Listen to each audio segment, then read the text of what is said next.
Shalom, selamat malam. Salam damai sejahtera dalam kasih Yesus Kristus. Saat ini saya rindu sekali untuk kita sama-sama melihat dan belajar dari firman Tuhan. Untuk itu terlebih dahulu kita memulainya dengan kita mohon perlindungan dan juga pengertian dari Tuhan supaya kita juga bisa mengerti cara Bible Study saat ini. Mari kita tundukkan kepala, kita berdoa. Bapa di sorga, dalam nama Yesus Kristus, urapilah acara ini dengan kuasa Roh-Mu sehingga kami boleh mengerti Tuhan bahwa sesungguhnya Tuhan begitu baik dalam menciptakan manusia dan juga menginginkan kami untuk mengerti, sebab Yesus berkata, manusia hidup bukan dari roti saja, tapi setiap firman yang keluar dari mulut Allah. Terima kasih. Di dalam nama Yesus Kristus, kami segera akan mulaikan program pembelajaran firman Tuhan saat ini. Amin. Puji Tuhan, Bapak Ibu Saudara-saudara yang dikasihi oleh Tuhan. Melalui kesempatan ini saya rindu sama-sama membagi firman Tuhan dalam satu program yang saya ingin bawakan kepada kita semua. Program Bible Study, Ebenezer Bible Study yang saya namakan channel ini. Untuk itu terlebih dahulu jangan lupa subscribe dan tekan tombol belnya untuk mengikuti program-program lebih lanjut sehingga Bapak Mama, Saudara-saudari bisa mengerti lebih jelas firman Tuhan. Nah, kesempatan ini yang berbahagia saya sangat rindu dan saya sangat senang berbagi firman Tuhan.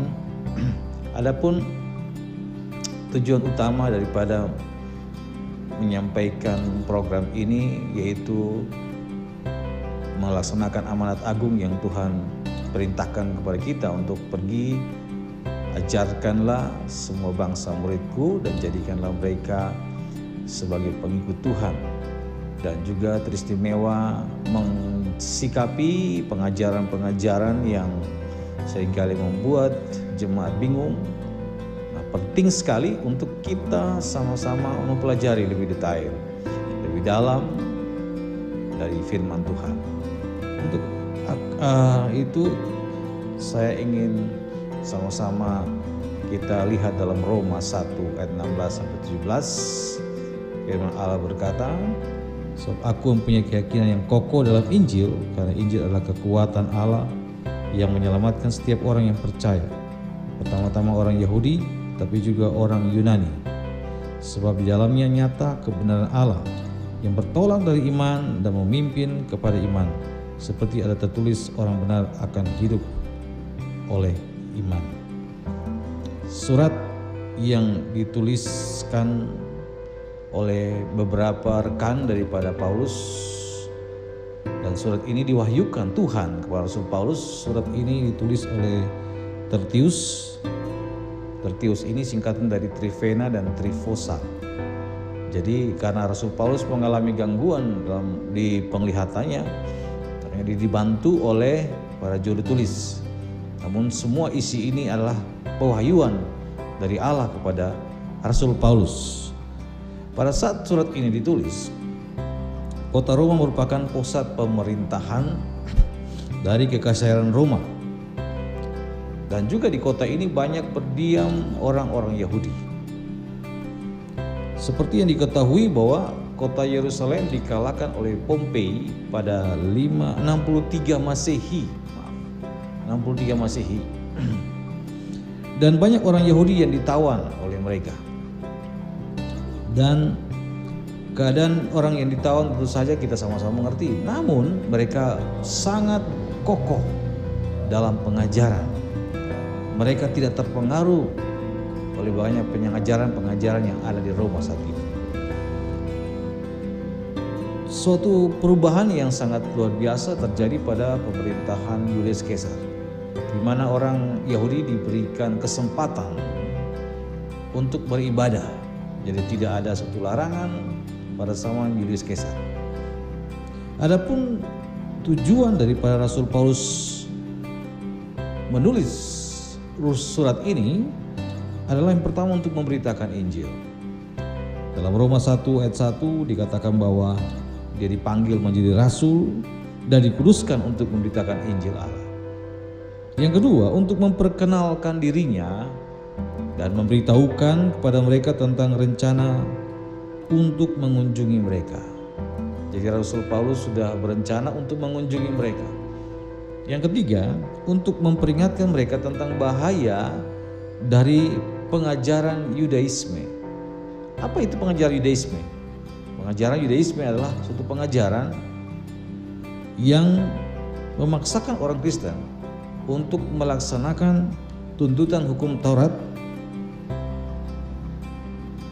Dalam Kisah Rasul 15 ayat 1 dan 2 kita lihat situ ada pengajaran Yudaisme, di mana tuntutan hukum Taurat itu ingin ditambah sebagai bagian daripada pengajaran yang mereka sudah terima dari Rasul Paulus.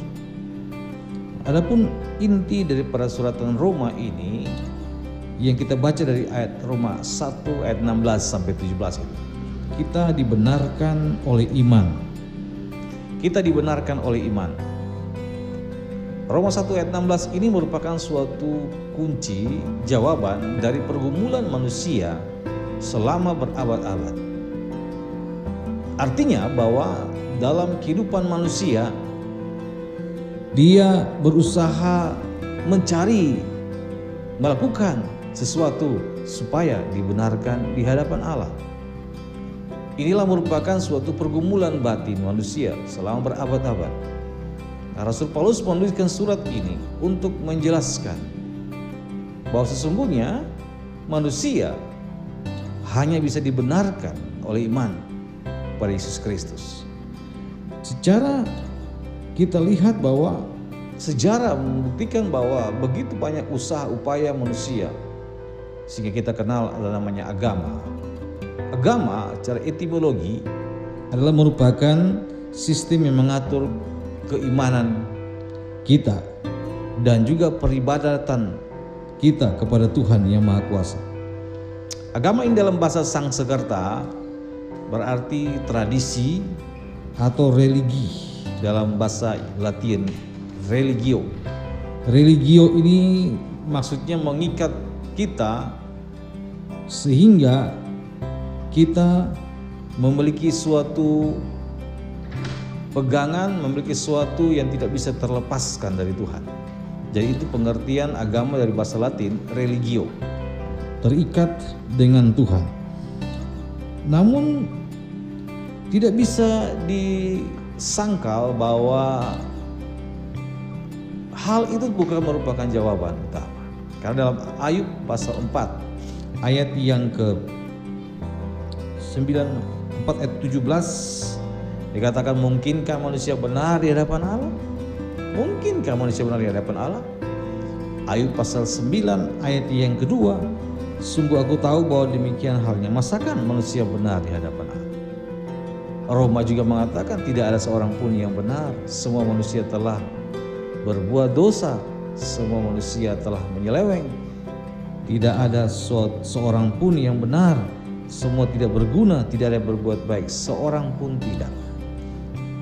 Dari ayat ini, dari firman Tuhan menyatakan bahwa manusia tidak mungkin untuk menjadi benar di hadapan Allah dengan usaha, upaya yang dilakukan. Dan inilah yang menjadi suatu tujuan daripada tulisan Rasul Paulus selain untuk memberitakan Injil Kerajaan Allah. Dia juga ingin memperkenalkan dirinya. Dalam Roma 1 tadi kita baca bagaimana dia katakan bahwa aku mempunyai keyakinan yang kokoh dalam Injil. Aku mempunyai keyakinan yang kokoh. Ayat ini kalau kita baca berulang kali memiliki suatu pemahaman yang sangat dalam. Siapakah Rasul Paulus? Rasul Paulus ini kita tahu sebelumnya dia bernama Saulus. Dia seorang yang memiliki suatu keyakinan, yang memiliki suatu complete confident dalam terjemahan bahasa Inggrisnya akan suatu pemahaman yang ada dalam dirinya, yaitu dia menjadi saksi atau menyetujui pembunuhan terhadap Stefanus, dan juga dia melakukan tindakan-tindakan untuk menyeret umat-umat Tuhan, orang-orang yang mengikuti jalan Tuhan, lalu dianiaya. Dan dia lakukan bukan dengan setengah hati, tapi dengan sungguh-sungguh. Dia tidak main-main. Dia betul-betul luar biasa di dalam pemahamannya itu. Selanjutnya, keyakinan kokoh ini memiliki satu pengertian, yaitu dia tidak malu. Dia tidak malu tentang pendirian akan keyakinan sebelumnya. Dia seorang yang luar biasa, komplit, seorang Ibrani yang seorang hukum ahli Taurat, seorang yang melakukan tuntutan hukum Taurat dengan sempurna. Itu pada waktu dia belum mengenal Tuhan. Namun kita tahu sama-sama ketika dia berjumpa dengan Tuhan dalam perjalanannya menuju ke Damsyik, segala sesuatunya berubah. Keyakinan kokoh yang tadinya ingin menganiaya umat Tuhan, membunuh umat Tuhan, keyakinan kokoh yang tadinya dia merasa bangga dengan semua pencapaian dalam agama, dalam Taurat, itu semua dia anggap semuanya tidak ada apa-apa, tidak berguna, sampah, tidak berguna sama sekali.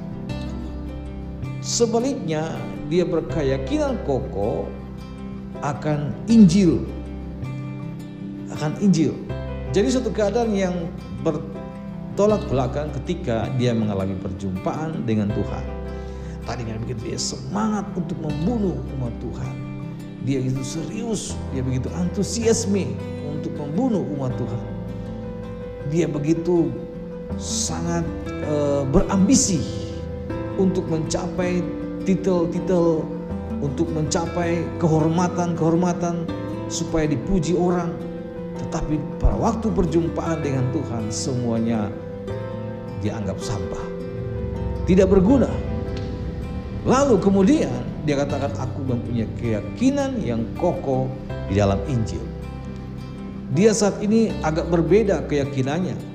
Keyakinan yang kokoh, suatu keyakinan yang teguh akan Injil, karena Injil adalah kekuatan Allah. Keyakinan yang kokoh ini didasari dengan suatu pengalaman pengorbanan yang dia alami, tidak menjadi suatu halangan sehingga dia mundur.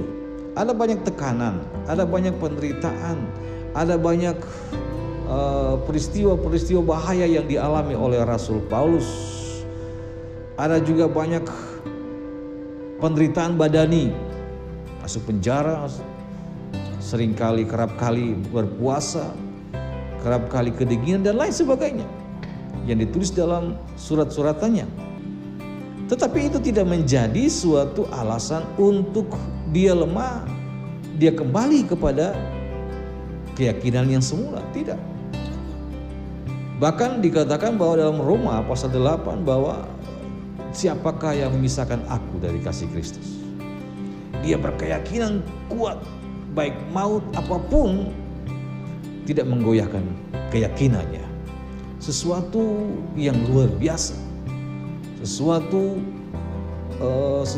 pendirian yang tidak mudah digoyangkan oleh apapun. Selanjutnya, bahwa keyakinan yang kokoh ini juga mengandung suatu pemahaman bahwa dia tidak malu memberitakan Injil. Tadinya dia sangat menentang, tetapi ketika perjumpaan dengan Tuhan, dia memberitakan Injil yang tadinya dia sangat tidak suka. Tentu saja ada banyak sindiran, ada banyak pertentangan daripada orang-orang sekawan yang dulu, tetapi dia tidak malu. Bahkan dalam kekurangan pun dia tetap memberitakan firman, karena dia tahu siapa yang dia percaya. Ini merupakan suatu pendirian yang luar biasa. Seorang idealis yang sangat luar biasa. Dia begitu kokoh dalam keyakinannya. Penderitaan tidak menjadi suatu alasan, kesusahan tidak menjadi alasan. Apalagi kehormatan akan pujian manusia. Dia tidak perlu akan hal tersebut karena dia tahu bahwa dia punya keyakinan kokoh dalam Injil. Nah, mari kita sama-sama belajar. Injil itu apa? Injil itu bahasa Yunaninya yaitu Euangelion. Euangelion memiliki satu pengertian kabar baik, berita kesukaan, berita menggembirakan. Apakah kabar baik itu? Kabar baik yang dimaksudkan di sini adalah kabar keselamatan. Keselamatan dalam bahasa Gerikanya soter, juru selamat, dan juga bentuk kata bendanya itu soteria, keselamatan. Sehingga dapat ditarik kesimpulan singkat, kesimpulan awal bahwa Injil keselamatan adalah berita kesukaan dari Allah kepada manusia tentang keselamatan manusia yang berada dalam pribadi Yesus Kristus. Sekali lagi, Injil keselamatan adalah berita kesukaan dari Allah kepada manusia tentang keselamatan manusia yang berasal dan berada di dalam pribadi Yesus Kristus. Dia sangat berkeyakinan akan berita ini. Ini berita sangat menggembirakan, ini berita sangat menyukakan, ini berita sangat membahagiakan dirinya. Sehingga dia mengatakan, aku berkeyakinan kokoh, tidak ada yang bisa memisahkan aku dari kasih Kristus. Tidak ada setan apapun yang bisa membuat dia lemah. Karena ini berita kesukaan dari Allah kepada manusia dan keselamatan di dalam pribadi Yesus Kristus. Nah, sebelumnya kita akan bisa mempelajari tentang keselamatan. Timbulnya masalah keselamatan. Timbulnya masalah keselamatan ini kita bisa melihat ke belakang, yaitu dari penciptaan. Penciptaan, tentu saja sumber otentik penciptaan yang bisa kita pelajari yaitu Alkitab sendiri. Dalam pasal 1 Kejadian sampai Kejadian pasal yang ke-11, saya ingin menandaskan bahwa kitab Kejadian 1 sampai 11 ini tidak bisa dijadikan suatu penjelasan ilmiah atau tinjauan sejarah tentang zaman. Penjelasan ilmiah ini tidak bisa kita mengambil suatu perumpamaan untuk menjelaskan Kejadian 1 sampai Kejadian 11. Dan juga bukanlah tinjauan sejarah tentang zaman. Mengapa? Sebab Kejadian 1 sampai Kejadian 11 ini adalah wahyu dan inspirasi Allah yang disampaikan melalui Nabi Musa tentang asal-usul manusia dan alam semesta serta dasar hidup manusia. Dalam firman Tuhan 2 Petrus pasal yang pertama ayat yang ke-21 dikatakan bahwa tidak pernah dibuat dihasilkan oleh kehendak manusia, tetapi oleh dorongan Roh Kudus orang-orang berbicara atas nama Allah. Jadi dalam Kejadian 1 tidak bisa kita mengambil suatu penjelasan ilmiah secara manusiawi. Karena ini adalah dorongan Roh Kudus, wahyu inspirasi dari Allah sendiri kepada Musa tentang asal mula manusia, tentang penciptaan dunia. Jadi tidak bisa kita ambil suatu perumpamaan atau melukiskan, tidak bisa. Karena ini merupakan wahyu dari Roh sendiri, tidak bisa atas kehendak manusia, tapi atas dorongan Roh Kudus orang berbicara atas nama Allah. Kita kembali kepada firman Tuhan bahwa Kejadian 1 ayat yang ke-26 untuk menjelaskan bahwa manusia itu diciptakan menurut gambar dan rupa Allah. Karena ada pemahaman bahwa manusia itu terjadi dari pembentukan secara proses, dari bentuk yang kurang bagus sampai lama-lama dia menjadi manusia yang sempurna. Yang sering kita tahu teori evolusi, teori yang mengelukiskan manusia itu berasal dari suatu keadaan yang buruk, dan dalam proses berjalannya waktu dia berubah akhirnya menjadi manusia. Kejadian 1 ayat 26 dikatakan bahwa marilah kita menjadikan manusia menurut rupa dan gambar kita, supaya mereka berkuasa atas ikan-ikan di laut dan burung-burung di udara dan atas ternak dan seluruh bumi dan atas segala binatang yang melata dan lata yang merayap di bumi. Dalam Kejadian 1 ayat 26 ini kita harus tahu dulu penciptaan manusia dan penciptaan binatang. Dalam bahasa Ibrani penciptaan manusia dipakai kata bara. Bara itu menciptakan dari tidak ada menjadi ada. Dalam bahasa Latinnya dipakai kata creatio ex nihilo. Jadi mengkreasi sesuatu dari tidak ada menjadi ada.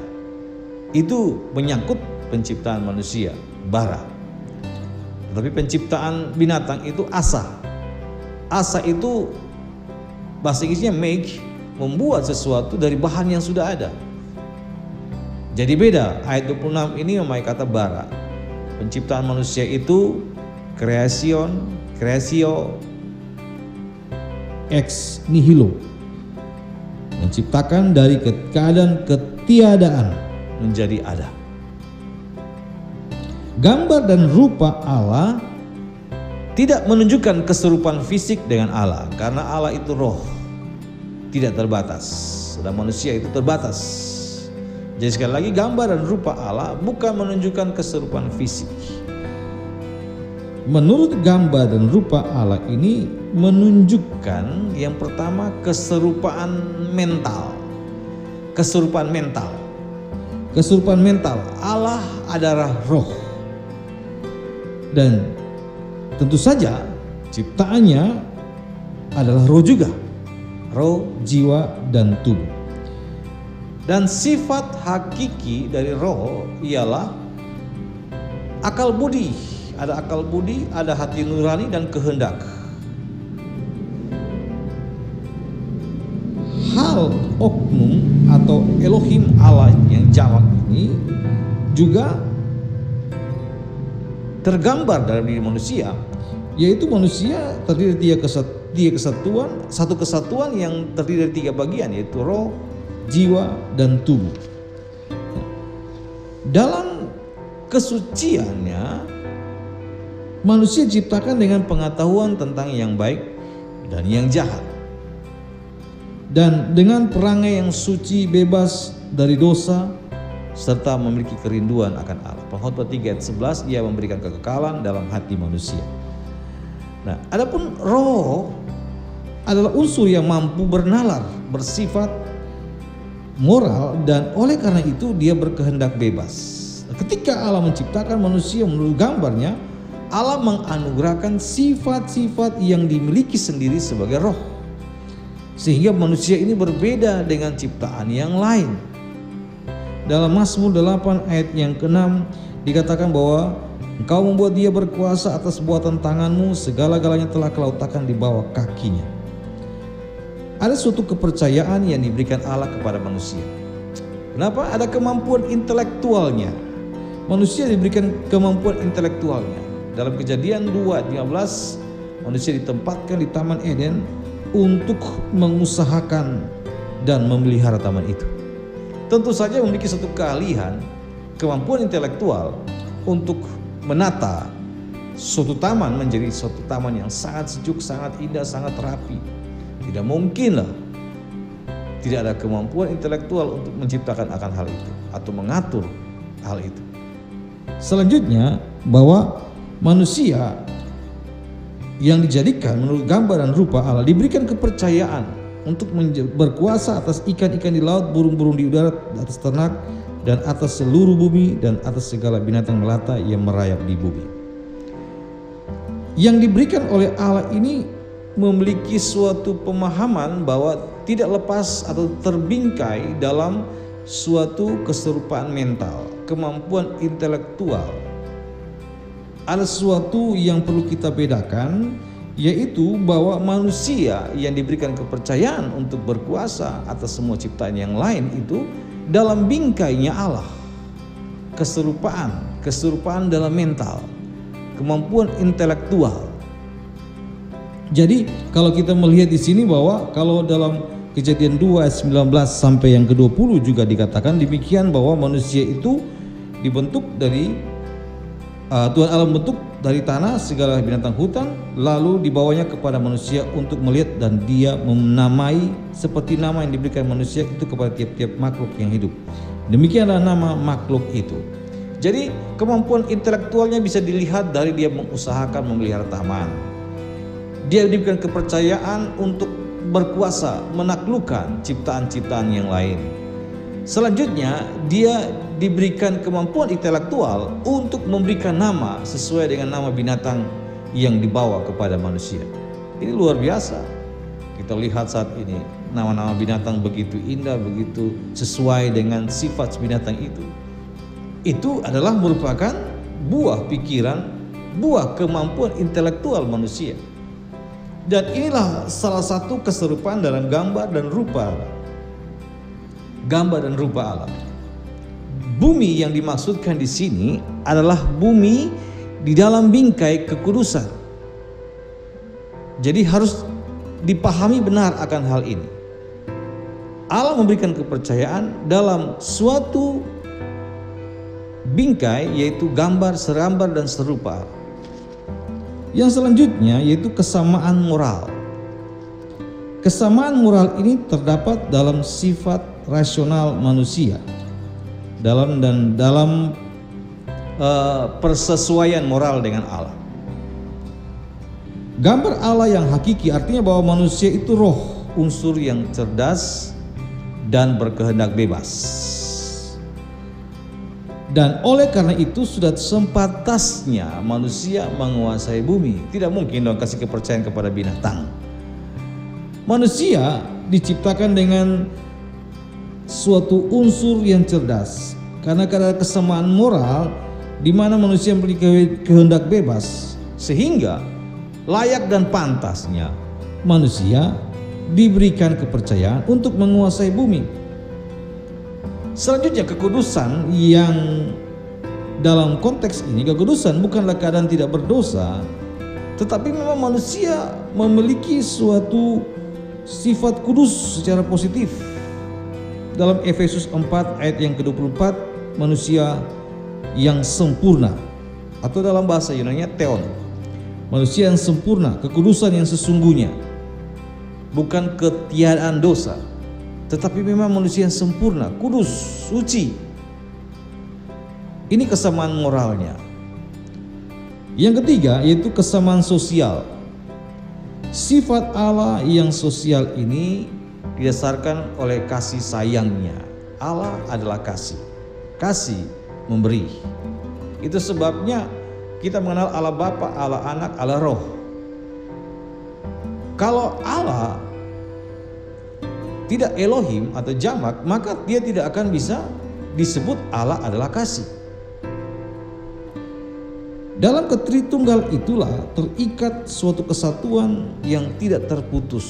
Yesus pernah berdoa dalam Yohanes 17 ayat 11 bagian B.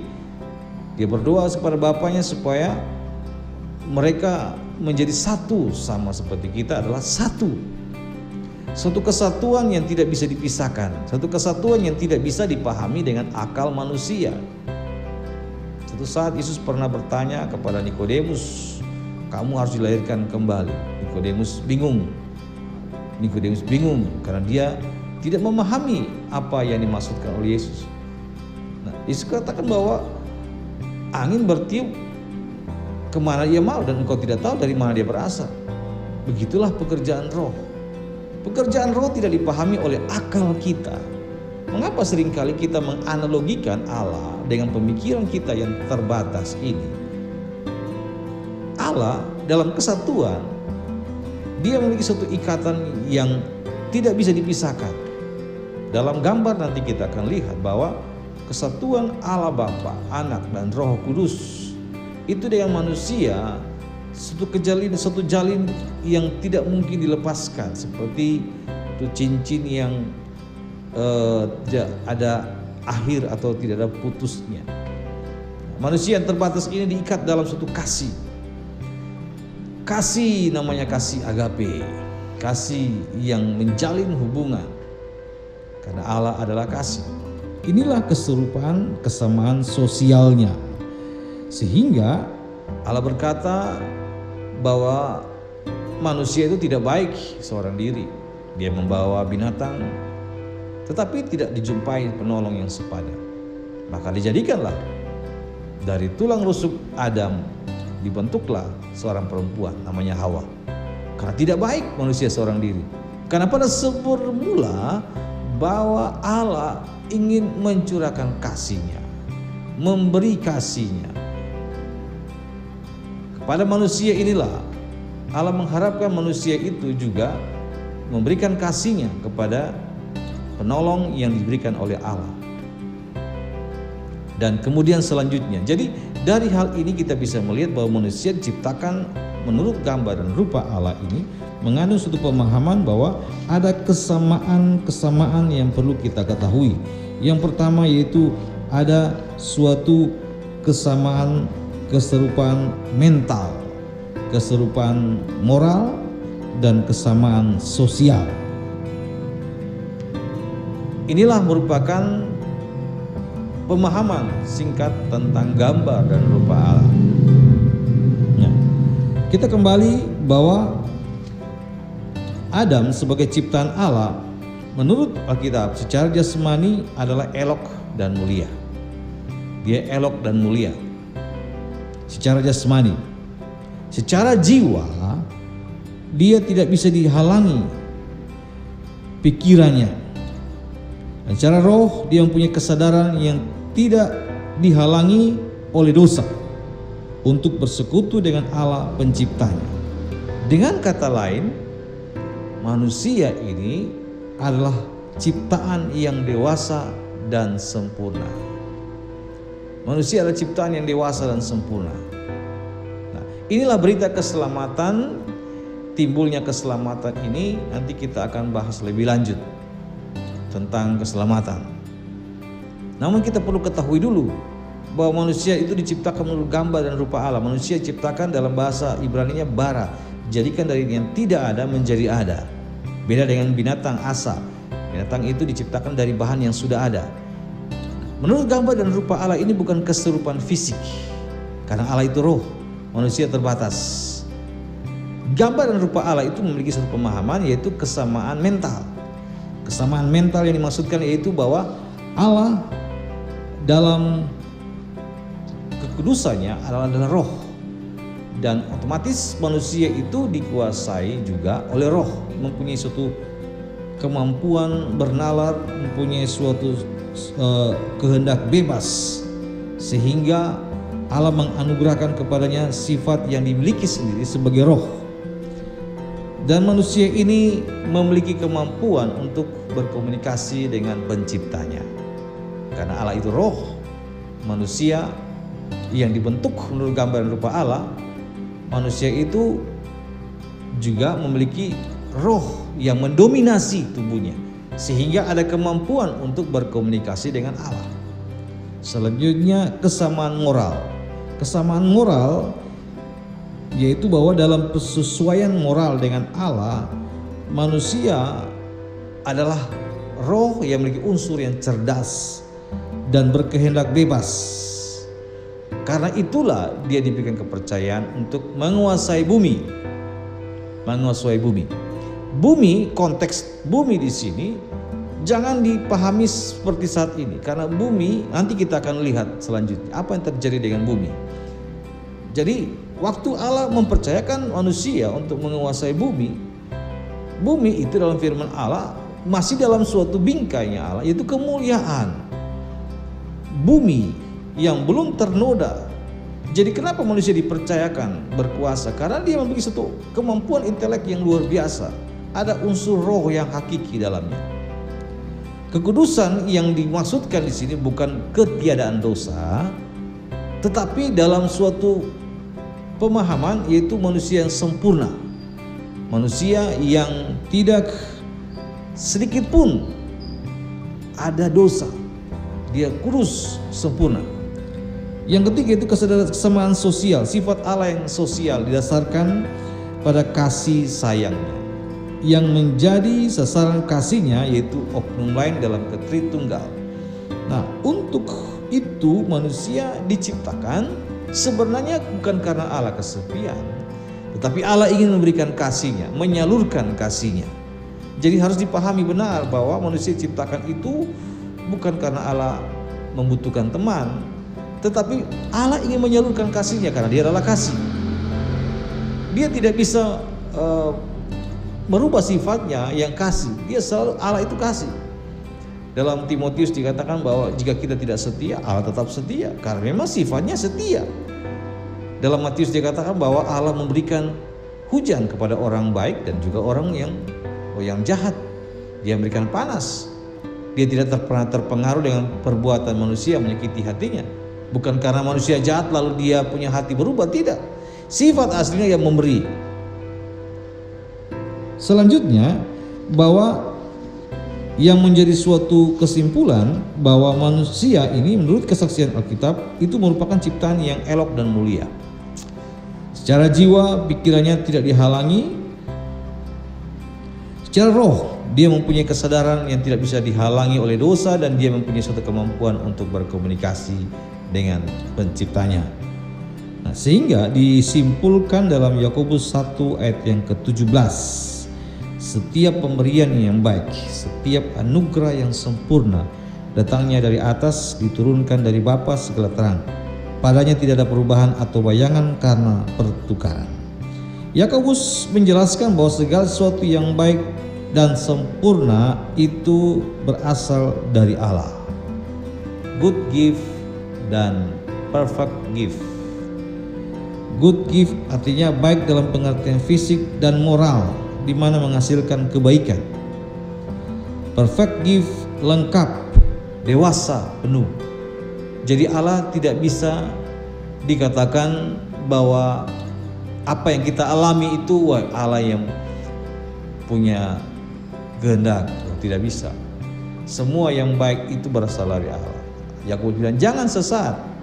Jangan bilang karena kita saat ini, apalagi di tengah situasi pandemi ini, corona, kita bilang ini pencobaan dari Allah. Tidak bisa. Tidak bisa. Karena semua yang baik, yang sempurna itu yang berasal dari Allah. Untuk itu di kesempatan-kesempatan selanjutnya kita akan bisa mengetahui penjelasan tentang apa yang terjadi dengan manusia setelah dia diciptakan begitu sempurna dan elok. Dari pelajaran ini satu makna rohani yang bisa kita ambil bahwa sesungguhnya kita ini begitu istimewa. Kita ini begitu dicintai oleh Allah. Allah menjadikan kita itu luar biasa, bahkan Mazmur katakan hampir serupa dengan Allah. Saya merenungkan sungguh luar biasa Allah itu. Kalau kita memiliki barang yang mahal dan kita jaga baik-baik, tentu saja hati kita terus memikirkan tentang barang kita ini. Kalau sumpah mobil kita yang mahal sampai miliar, kita akan hati-hati sekali. Kita akan merawat, kita akan menjaga. Berapapun uang untuk membayar pajaknya atau lain sebagainya, itu kita akan usahakan. Nah, kita senang akan barang kita yang mahal. Nah, kita ini adalah merupakan ciptaan yang dahsyat dan luar biasa. Sesuatu karya yang sangat mahal sebenarnya. Kita bersyukur kita diciptakan Allah dengan luar biasa, mulia dan elok. Pembahasan pelajaran firman Tuhan saya tidak panjangkan, dan biarlah kita berdoa Roh Kudus membuka hati saudara, bahwa saudara mengerti bahwa kita ini sebenarnya adalah makhluk ciptaan yang dahsyat dan istimewa. Sukar untuk melukiskan dengan kata-kata manusia yang terbatas ini bagaimana karya Allah yang istimewa bagi saya dan saudara. Namun kita harus tahu, di tengah situasi apapun, kita ini makhluk yang spesial di hadapan Allah. Bahkan saya katakan kita ini adalah biji matanya Allah. Mengapa kita harus takut dengan keadaan yang terjadi? Kenapa harus kita cemas dengan hari depan? Tuhan yang menciptakan kita begitu luar biasa, istimewa.